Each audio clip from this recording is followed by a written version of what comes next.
वाला समाज आज तक मांगता रहा। ये कमेरा समाज है, सुई से लेके हेलीकॉप्टर बनाता है, लेकिन जो कभी उसका रेट तय नहीं करता है, उस पर बैठे हुए अंडानी अंबानी जैसे लोग उसका रेट तय करते हैं। साथियों, हमारी भागीदारी न्याय मोर्चा की सरकार बनती है तो ये मौका ये भोली भाली समाज को मिलेगा जो अपने रेट की एमएसपी खुद तय करेगा। वो रड़ुए भड़ुए तय नहीं करेंगे आपकी एमएसपी, हम लोग तय करेंगे जो हमारी सरकार बनेगी। ठीक रहेगा कि नहीं रहेगा?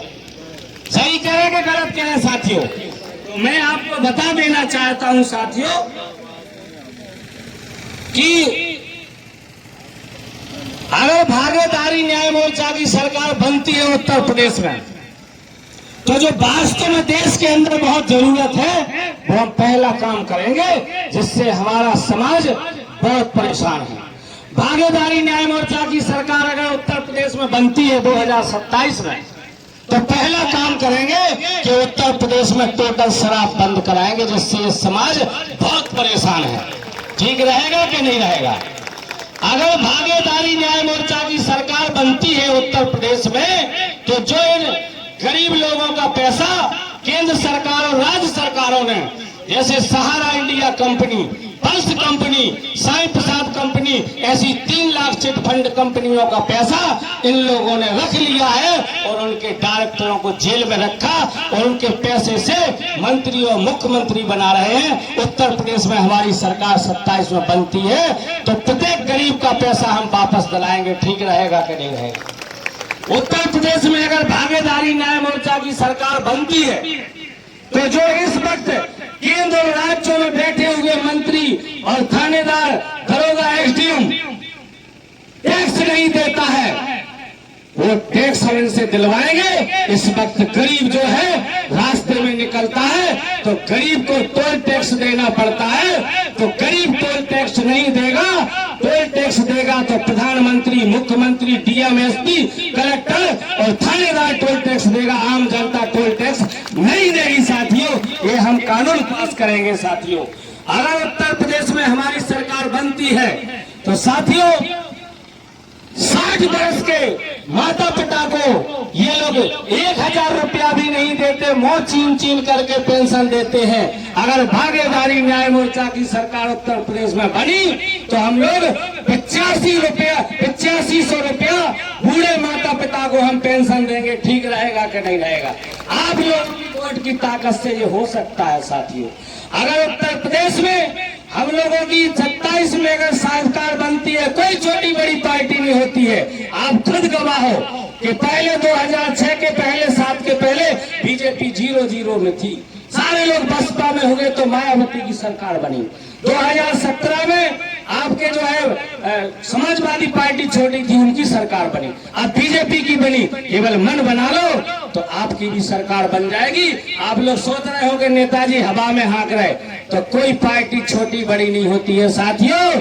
जब वोट पड़ता है तो सारी पार्टियां सवेरे 0-0 होती हैं और जिस पार्टी को शाम को वोट पड़ जाता है वो पार्टी बड़ी हो जाती है। और जिस दिन आप ट्रैक चुनाव चिन्ह का बटन दबा दोगे शाम को, जब यहाँ जिला पंचायत और विधानसभा का चुनाव लड़ेगा साथियों, तो जब उस मशीन का इतना बटन दबेगा, दबाते दबाते वो चुनाव चिन्ह घिस जाएगा, शाम को ही पीठासीन अधिकारी कह देगा कि बाबूराम पाल की सरकार बन गई उत्तर प्रदेश में, शाम को ही घोषणा और रिजल्ट हो जाएगा साथियों।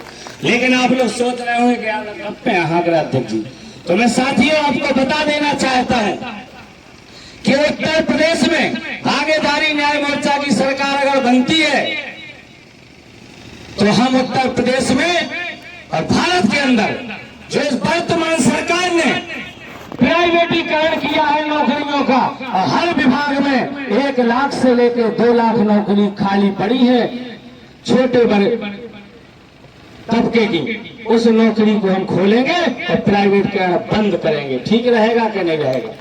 इसी कड़ी में भागीदारी न्याय मोर्चा की सरकार बनती है तो हम लोग उत्तर प्रदेश में बुंदेलखंड राज बनाएंगे। ठीक रहेगा कि नहीं रहेगा? ठीक रहेगा साथियों।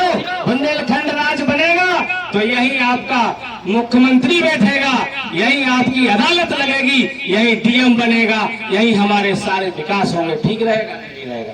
इसी कड़ी में हमारी भागीदारी न्याय मोर्चा सरकार बनती है तो किसानों को 50% सब्सिडी दी जाएगी खतौनी दिखाने पर, वो ठीक रहेगा कि नहीं? चाहे खाद का हो, चाहे बीज का हो, चाहे डीजल का हो, अन्य कोई भी मुद्दे हो, ऐसे हम लोग नए नए कानून आपके पास करेंगे।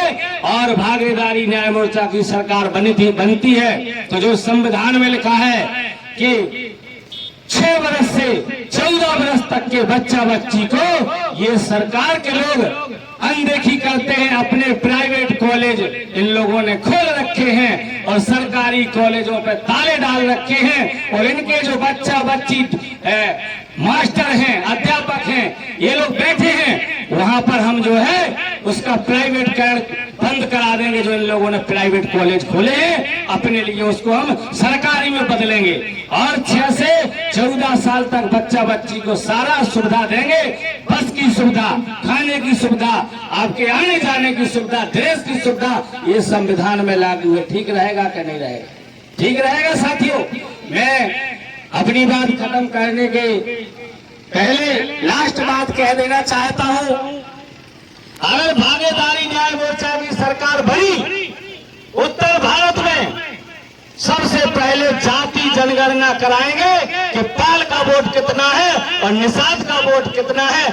जब ये लोग गाय का भैंस की जाति जनगणना करा लेते हैं, लेकिन जाति जनगणना को जो रोक के रखे, हम जाति जनगणना कराएंगे तो पता पड़ेगा कि हमारा वोट कितना है और ये चोरों का वोट कितना है जिससे ये सत्ता शासन में बैठे हैं। ये ठीक रहेगा कि नहीं रहेगा साथियों? बातें तो बहुत सारी है, लास्ट बात कह देना चाहता हूँ।